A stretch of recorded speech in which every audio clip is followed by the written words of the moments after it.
कि अगर हमने कोई व्यय किया है उसके ऊपर से विशाल धनराशि का रक्षण हो सकता है तो उसको व्यय नहीं कहा जा सकता।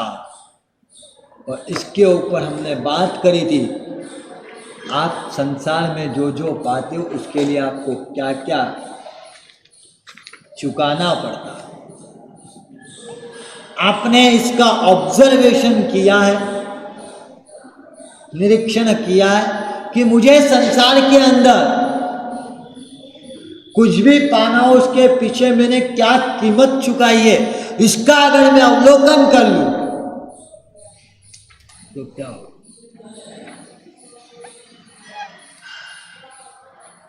आपकी 1 करोड़ रुपए की डील हो, रात को मीटिंग फाइनल हो, आपको 10 बजे उस मीटिंग में जाना, आप घर पे पहुंचे 8 साढ़े 8 पे, आपके बेटे को 105 डिग्री बुखार, पत्नी की आंख में आंसू है, बेटे की तबीयत बहुत खराब है। अब आप मीटिंग में मत जाओ, पर आपको पता है कि अगर मैं मीटिंग में नहीं गया तो पैसा हाथ से निकल जाएगा। बोलो क्या करोगे, क्या करेंगे?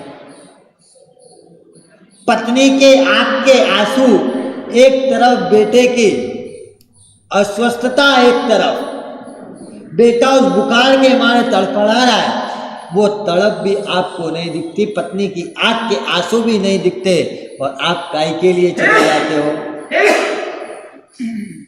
1 करोड़ की वो डील फाइनल करने के लिए आप चले जाते हो। कैसी मेरी ये परिस्थिति?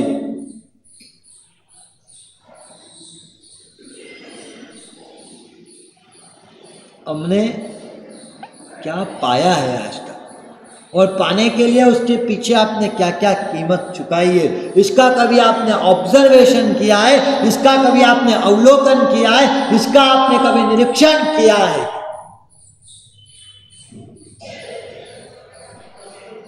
आज मुझे 5 बातें करना। जीवन कैसा होना चाहिए? सबसे पहले नंबर पे बात आती है जीवन वो वन जैसा। पता है वन की एक खासियत है, व्यक्ति जंगल में जाना नहीं चाहता और चले जाए तो वहां पर रहना नहीं चाहता। सही बोल रहा हूं? जंगल में कोई भी जाना नहीं चाहता है और वो चले जाता है तो वहां पे रहना भी नहीं चाहता है। क्या कारण वो जंगल में नहीं जाना चाहता? जंगल के अंदर पूरी की पूरी जो वनराजियां वो इधर उधर चारों ओर फैली हुई है, और उसके कारण भय पैदा हो रहा है, और उसी के लिए व्यक्ति जंगल में जाना नहीं चाहता। आपका जीवन भी कैसा है? लोग आपके पास आना नहीं चाहते, और आपके पास आ जाए तो आपके पास टिकना नहीं चाहते। आपने जीवन कैसा बना? वन जैसा। बेटा आज बाप के पास जाना नहीं चाहता है, बेटी वो माँ के पास जाना नहीं चाहती है, वो चले भी जाए तो उनके पास वो रुकना नहीं चाहती है। हमारा जीवन वो किसके जैसा?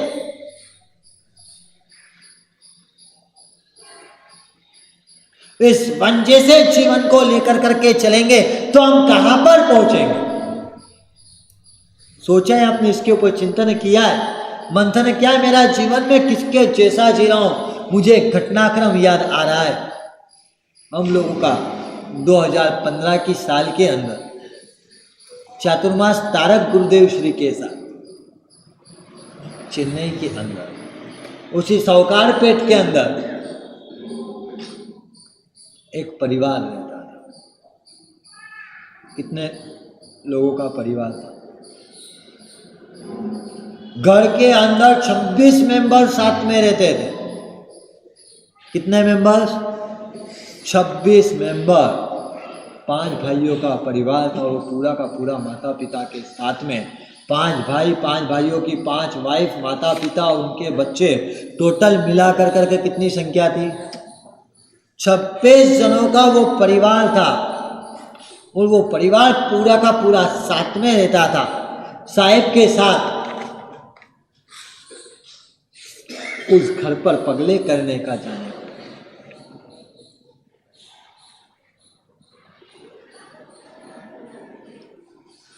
और वहां पर पहुंचे, साहब ने मांगलिक दी। मांगलिक के बाद बात करने का प्रारंभ हुआ। उसमें से बेटा खड़ा हुआ, बोले साहब कारोबार बहुत अच्छा, स्टील का व्यापार था, मारवाड़ी परिवार था, 5 इंडस्ट्रीज स्टील की उनकी खुद की थी।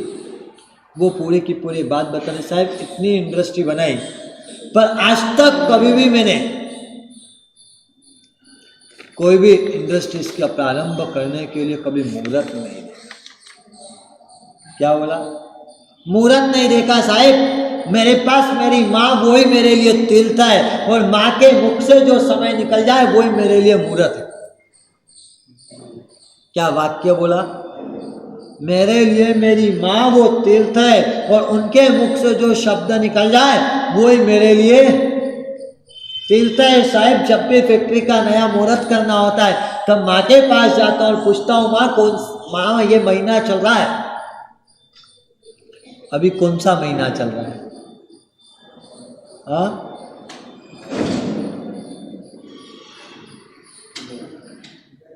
कौन सा महीना चल रहा है? सावन महीना चल रहा है, तो माँ श्रावण महीना चल रहा है। आप अब इसमें से आपको जो तिथि अच्छी लगती हो वो तिथि बोल दो और वो समय बोल दो।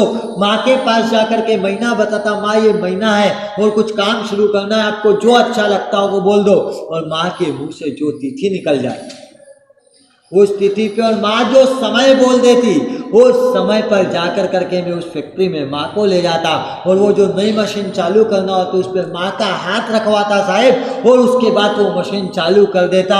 आज तक जीवन में जिन जिन कामों के अंदर माँ ने हाथ रख कर करके काम शुरू कराया है साहब, मुझे आज तक कभी उस काम के अंदर असफलता नहीं मिली। आपको माँ के ऊपर ऐसी श्रद्धा है? आपके घरों की स्थिति कैसी?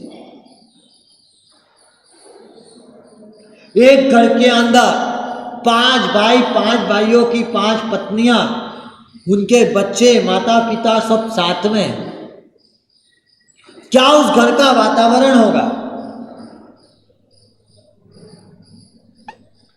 लगता है आपको? कैसा वो वातावरण बनाया होगा उस घर के अंदर?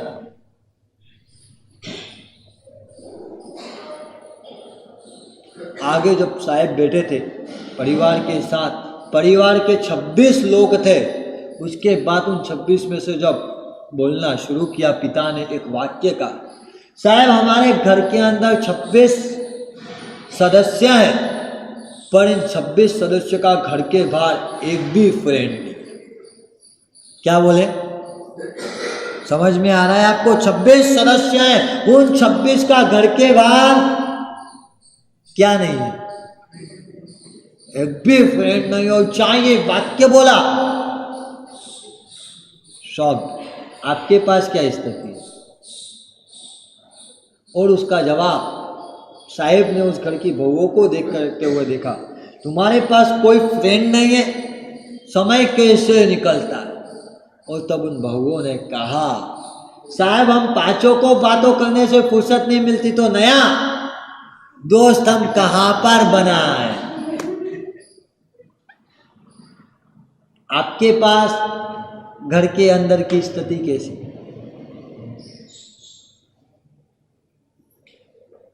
ये दृश्य कब बन सकता होगा? बहू को आज सास के पास बैठने की इच्छा होती है, सास के पास रुकने की इच्छा होती, सास को बहू के पास बैठने की इच्छा होती हो, बहू से बात करने की इच्छा होती हो। ऐसा होता है आपके घर के अंदर?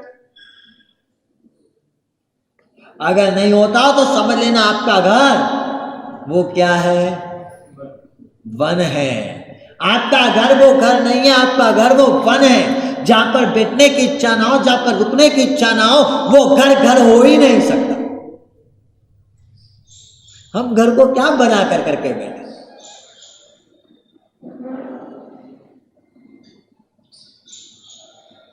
उसके बाद बहू ने एक वाक्य बोला और उस समय साहेब की आंख के अंदर उस समय आंसू आ गए। क्या उस घर का वातावरण होगा। बोले साहेब हमको कभी भी मायके जाने की इच्छा हो जाती और सिर्फ भाव आता कि पिताजी आज पापा की याद आ रही है, और उसी दिन हमको क्या कर देते हैं ससुर जी। उसी समय चाहे कितना भी गाड़ी का टिकट हो, फ्लाइट का टिकट हो, अगर आज बोला है तो वो रात यहाँ पे डलती नहीं है और हम हमारे घर चले जाते हैं। पर साहेब हम यहाँ से जब घर के लिए निकलते हैं तो यहाँ पे बोल कर करके जाते कि 8 दिन में आ जाएंगे, आज जा रहे रविवार, अगले रविवार तक पिस आ जाएंगे। और उस समय फिर वो ससुर ने, पिता ने बोलना शुरू करा, साहेब ये बहू यहाँ से बोल कर करके जाती है, उसके भी माता पिता उसको याद आती है, उसी समय में उनको भेज देता हूँ। पर साहेब एक कमाल होता है, जो बहू मेरे को बोल कर करके जाती है कि हम 8 दिन में वापिस आएंगे, वो बहू रविवार को यहाँ से गई होती है और बुधवार और गुरुवार को वापस आ जाती है साहेब। और जब आने के बाद पूछता हूँ क्या बात है जल्दी आ गई, तो उस बहू का जवाब होता है कि वहां पे उन माँ बाप के बिना तो मैं यहाँ रह सकती, पर आप लोगों को छोड़कर करके मैं वहां गई तो आपके बिना वहां रहना मेरे लिए संभव नहीं है। ये वाक्य बहू का निकलता है। आपके पास कैसी परिस्थिति है?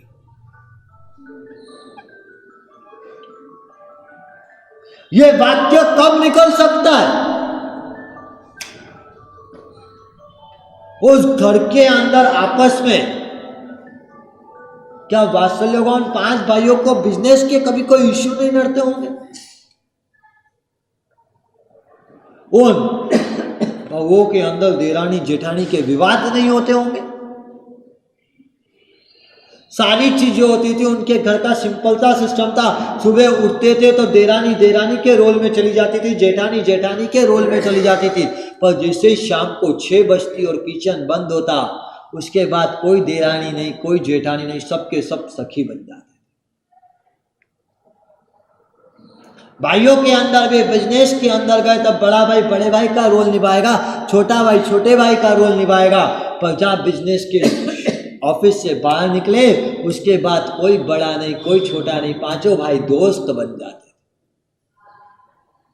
आपके पास ये व्यवस्था है या नहीं?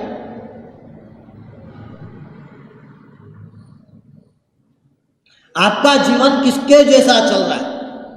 ये वन जैसा ही जीवन मुझे जीना है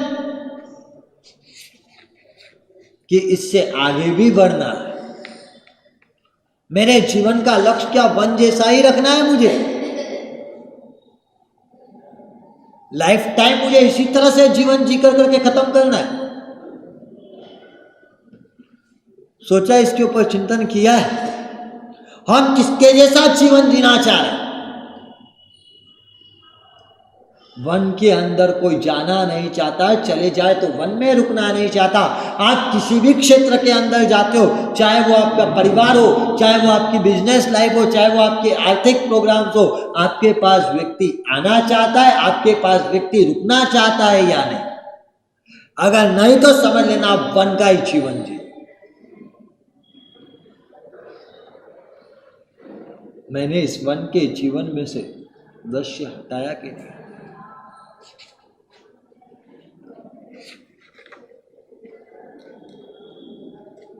इंदौर की घटनाक्रम, 2 भाई ट्विंस थे, जिन परिवार के अंदर वो ट्विंस 2 लड़के थे, दोनों की पिता ने आज सगाई करी। सगाई होने के बाद पिताजी ने उन चारों के लिए 4 टिकट मंगवा दिए, दोनों भाइयों के और उनके जिनके साथ सगाई हुई थी उनकी धर्म पत्नियों के लिए 4 मूवी के टिकट मंगा कर करके उन बच्चों के हाथ में दे दी कि जाओ तुम लोग देख कर करके आ जाओ। और तब वो दोनों भाई बैठ गए, बोले पिताजी आज तक हम जब भी थिएटर में गए तब आपके बिना नहीं गए, आप और माँ के बिना नहीं गए, तो आज ये 4 टिकट किसके लिए? अगर जाना होगा तो 6 के 6 जाएंगे, नहीं तो एक भी नहीं जाएगा। किस समय की बात है? आज एंगेजमेंट हुई हो और शाम के वो टिकट हो, और उस समय ये वाक्य निकल सकता हो, वो कब निकल सकता है? जब उस घर का प्रेम पराकाष्ठा के ऊपर।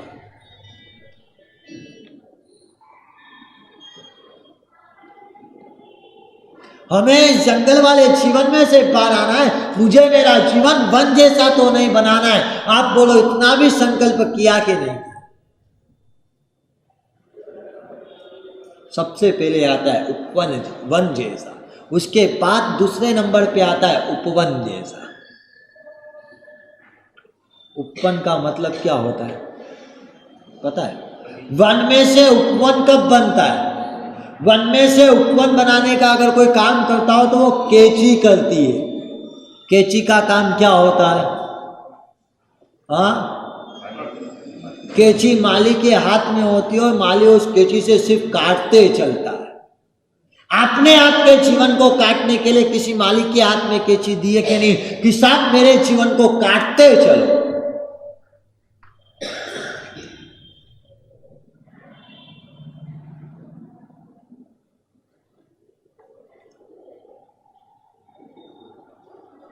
आपने आपके जीवन की डोर किसी मालिक के हाथ में दी कि नहीं दी? काय के लिए जीवन की डोर देना है? काय के लिए जीवन की डोर देने की बात हुई कि वो आपके जीवन को काटते चले।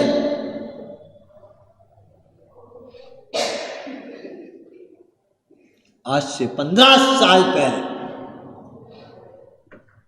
संयम जीवन लिया और उस दिन डोर साहिब के हाथ में सौंप दी।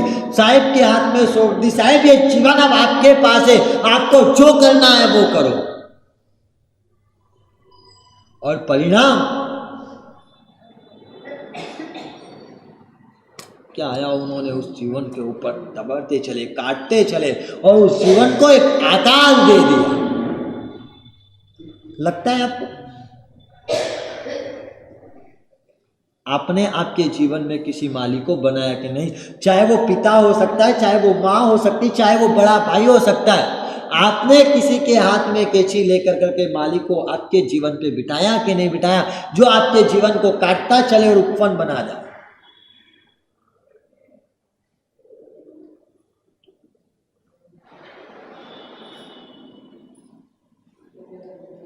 गुरुदेव के पास हमें जीवन लिया, लेने के बाद दीक्षा का पहला साल ही था। उपवास करने के अंदर हालत बड़ी कमजोर हो जाती है। एक उपवास करूं तो सुबह तो संतारे में से खड़ा भी ना हुआ। ऐसी परिस्थिति 2001 साल दीक्षा को होने आया था। 2008 का साल था और साहेब के साथ शंकेश्वर तीर्थ से विहार किया था उग्रोज के लिए। उग्रोज के अंदर नौपत की ओली थी। हम लोग बनोद पहुंचे, उस दिन थी चैत्र सुदी पंचमी। साहिब के पास गया, इचकारी भगवान पसाई करी पचकान नियास करा उसको, और पचकान ले लिया, जिसको उपवास के बाद एक कदम भी चलना बारी और शाम को। साहिब के पास जाके पचकान मांगा और साहिब ने सीधा उपवास का पचकान दे दिया। काई का पचकान दिया? उपवास का पचकान दिया। अब करना क्या? क्या हो? यहां तक आकर करके बेटे ऐसे ही नहीं बैठ गए। साहिब के हाथ में वो कैंची दी थी कि साहिब ये जीवन अब आपके पास है, आपको इसको जो करना है वो करो। साहिब एक हाथ से मारते भी थे तो दूसरे हाथ से वात्सल्य भी करते थे, क्योंकि वो जानते थे कि गलत किया है वहां सजा मिलेगी तो ही जीवन बन सकता है। आपने कोई माली बनाया कि नहीं? उपवास का पचकान दे दिया। उपवास के पचकान के बाद करना क्या? शाम का विहार, शाम को 4 बजे और तारे दिखने लगे। विहार की शुरुआत 5:30 बजे हमने विहार प्रारंभ किया। गर्मी का समय था। 8 किलोमीटर चलने चलने में तो पूरा हो गया। अभी तो सुबह उठ कर करके वापस 14 किलोमीटर चलना है। उसके बाद उग्रोज आने वाला है। सुबह उठे, विहार करने की पैरों में ताकत नहीं। साहेब साथ में थे, गुरुदेव के साथ में था, वो भी साथ में थे। आदर्श महासाहब ने उस समय मेरी पात्रे की जोड़ ले ली, दफ्तर भी इन्होंने ले लिया और ये चलते गए आगे। मेरे से तो अब चला ही नहीं, मैं बिल्कुल धीमे धीमे। वहां पर जो एक दिन पहले उपवास का पचकान दिया था, सब लोग आगे चले गए, पीछे सिर्फ हम 2 व्यक्ति बचे थे, मैं और तारक गुरुदेव। वहां से धीमे धीमे धीमे धीमे चलते हुए आ रहे, बीच में एक विठलपुर नाम का गांव होता है। सब लोग पहुंच गए उग्रोष तीर्थ से 5 किलोमीटर पहले। सूर्योदय हो चुका था, नौकाशी आ चुकी थी, मंदिर था। मंदिर के अंदर दर्शन किए, दर्शन करने के बाद तर्पणी थी। साहेब बोले मैं देववंदन कर रहा हूँ, तू जाकर के थोड़ा बहुत यहाँ 1-2 घर है, गोचरी ब्यासना कर। तर्पणी उठाई, बाहर आया, तर्पणी उठाई, गोचरी गया, गोचरी लेकर करके आया और गोचरी वापर ने बैठ गया। साहेब मंदिर में थे, 2 घर अचानक से गया था, कुछ मिला नहीं, आकर करके वापर ने बैठ गया। और उस समय साहेब मंदिर में से आए। देखो, जो उपवास करा सकता है वो पालने की भी चिंता लेकर करके बैठता है, वो काम मालिक का होता है। मालिक केची चला करके काट सकता है तो पानी देकर करके बड़ा भी कर सकता है, वो ताकत मालिक के पास होती है। साहेब वहां पर आए, मैं वापर करके बस साहेब 2 मिनट में उठ रहा हूं। क्या वापरा? मैंने कहा साहेब कुछ नहीं, जो मिला वो लेकर करके आ गया था, सूखा मिला था वापर लिया, खाकरे मिले थे खाकरे लेकर के आया। साहेब चुपचाप बैठा रहे, कुछ उठना नहीं। साहेब ने तर्पणे उठाए और साहेब निकल गए गोचरी के लिए।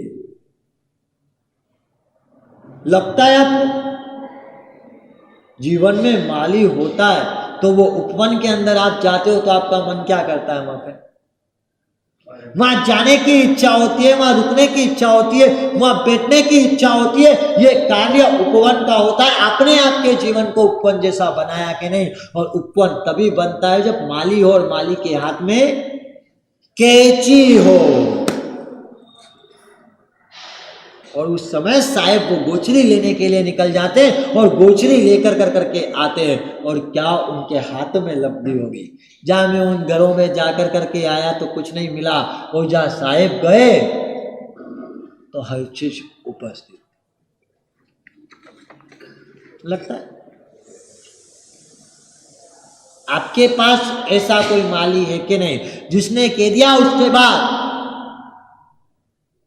एंडिंग, कोई टारगेट नहीं, कोई आर्ग्यूमेंट नहीं, उसके बाद जीवन किसी को सौंपा के नहीं सौंपा?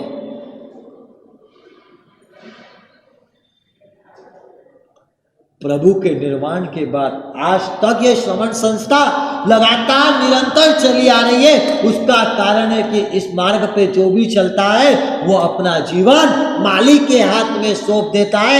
मालिक को उसको काटना है तो काटे, मालिक को उसको मारना है तो मारे, मालिक को उसको दबाना है तो दबाए, मालिक को चाह लगे वहां उस पर पानी डाले। सब किसके सुपुर्द? मालिक के हाथ में। आपने अगर जीवन मालिक को दे दिया तो ही जीवन क्या बन सकता है? उपवन बन सकता है। मैंने मेरा जीवन उपवन जैसा बनाया कि नहीं बना? सौंपा है जीवन मालिक के हाथ में। क्या आर्ग्यूमेंट आ जाता है मालिक के हाथ में? टर्म्स एंड कंडीशन अप्लाई, बराबर है ना डॉक्टर साहब? किसी के हाथ में जीवन सौंपने की बात आवे तो आप क्या कर देते हो? Terms and condition. तो यही की तो बात कर लो।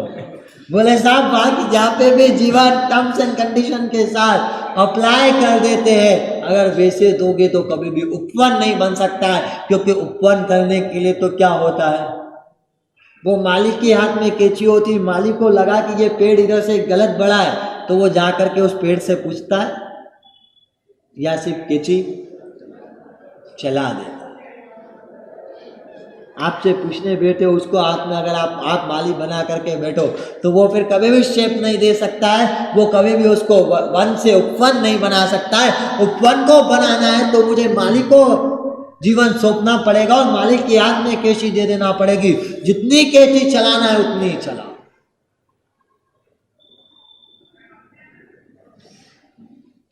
प्रभु के निर्वाण के बाद आज तक शासन टिक कर करके आया है, तो उसके पीछे का रीजन अगर कोई हो तो वो कौन सा है? उसके पीछे का सिंपल सी बात है कि प्रभु के पास शासन का शासन आज तक चला आ रहा है, तो यहाँ पे हर मुमुक्षु आत्मा जो संयम के पंथ पे चलता, हर एक वो मुनि अपने जीवन की दौड़ माली के हाथ में सौंप देता। अब उसके बाद उस माली की इच्छा कि उसको कहाँ से काटना है और कहाँ पे पानी डालना है, कब उसको पानी देना है, कब उसको खाद देना है और कब उसकी कटिंग करना है, ये सब निर्णय किसका होता है? मालिक का होता है। आपके पास जीवन में है कहने, आपने जीवन में अभी तक मालिक खड़ा करा के नहीं, मालिक के बाद आता है उपवन, के बाद आता है तपोवन। तपोवन के अंदर मुझको क्या करना है? तो गलत इच्छाओं का इम्प्लीमेंट ना करे, गलत इच्छाओं का इम्प्लीमेंट ना करे, वो तपोवन।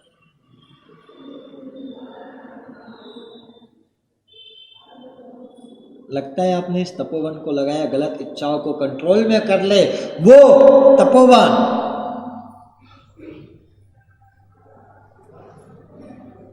इच्छा हो गई पर मुझे नहीं करना है, ये गलत है,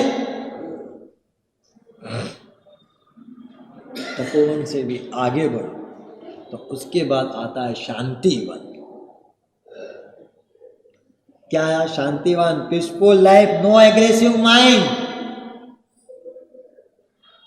और कब हो सकती है पीसफुल लाइफ? कब हो सकती है? नो एग्रेसिव माइंड कब हो सकता है? जब जीवन में कंप्रोमाइज करना सीख जाओ, किसी भी चीज का आपके ऊपर कोई इफेक्ट ना पड़े, आप आपकी मस्ती में रहो।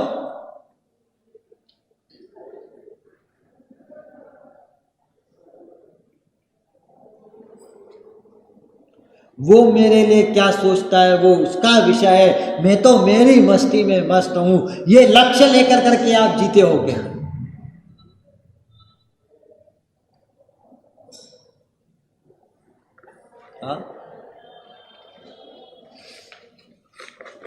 आया आपके पास? पुनिया श्रावक के लिए दुनिया क्या सोच रही थी उसको लेकर करके नहीं चले थे। सब संपत्ति को छोड़ कर करके सिर्फ इतना रखा था कि आज उतना ही कमाना है कि आज का भोजन हो जाए, वो भी 2 में से 1 को भोजन हो जाए, उसके बाद कल का कल देखेंगे। उसके बाद भी उसके पास क्या थी? उसके पास उसकी मस्ती में मस्त थे। वो जब प्रश्न पूछा प्रभु वीर से, सैनिक महाराजा ने, भगवान नरक में ना जाना हो तो क्या करना? उसमें एक ऑप्शन किसका दिया गया था? पुनिया श्रावक का ऑप्शन था। उसके जैसी एक सामायिक हो जाए तो तुझे काई में नहीं जाना पड़ेगा, नरक में नहीं जाना पड़ेगा। आप कहाँ पे मस्ती देखते हो? आप आपके अंदर देखने की कोशिश करते हो, दूसरों में देखने की। कब बन सकता है शांतिवन?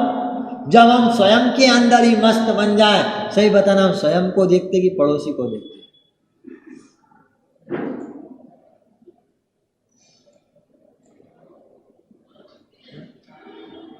ये हमको लेकर करके चलना है। उसके बाद 5वें नंबर पे बात आती है वृंदावन। कौन सा बनाया? वृंदावन। जहां पे पहुंच जाओ सिर्फ और सिर्फ संगीत चलता हो। जब वृंदावन के अंदर वो कृष्ण हो, कृष्ण की बांसुरी से संगीत निकलता हो, तब सिर्फ और सिर्फ क्या था वहां पे? जीवन आनंदमय। व्यक्ति सब कुछ भूल जाता है, वो कृष्ण के पीछे वो दीवाना हो जाता है। ऐसा मस्ती का अनुभव जब व्यक्ति को होने लगता है तो मुक्ति को प्राप्त करने के लिए लालायित बन जाता है। हमारा जीवन वृंदावन में पहुंचा के नहीं पहुंचा, उसके लिए तो हमको बहुत प्रयत्न करना पड़ेंगे। आपको भी करना है और हमको भी वृंदावन जीवन को बनाने के लिए प्रयत्न करना है। पर आज इन चीज में से एक बात तो नक्की कर लेना कि मेरा जीवन वृंदावन बने के ना बने वो बात की बात है, पर सबसे पहले हम वृंदावन तक पहुंचेंगे कि नहीं पहुंचेंगे वो पता नहीं, परंतु सबसे पहले मुझे कहां से निकलना है? वन में से तो निकल जाना है। वन में से निकलने के बाद की बात, चाहे कुछ भी हो जाए, ये चातुर्मास तभी सार्थक हो सकता है जब आपका जीवन वन में से निकल जाए। अगर वन में से नहीं निकला तो ये चातुर्मास भी अभी तक के चातुर्मास की तरह किसी काम का। मुझे चातुर्मास अगर सार्थक करना है तो एक संकल्प बना लेना, एक लक्ष्य बना लेना कि मेरे जीवन को मुझे क्या करना है? वन में से निकालना है। फिर चाहे वो उपवन पे जाकर करके रुके, तपोवन पे जाकर करके रुके, शांतिवन पे जाकर करके रुके, या वृंदावन पे पहुंचने का प्रयत्न करे, वो सब 2 नंबर की बात। और पहले नंबर की बात क्या है? मुझे मेरे जीवन को वन में से निकालना है, बस यही मंगल प्रेरणा। जिन आज्ञा के विरुद्ध कुछ कहा हो तो करबद्धम इच्छामि दुक्कडम।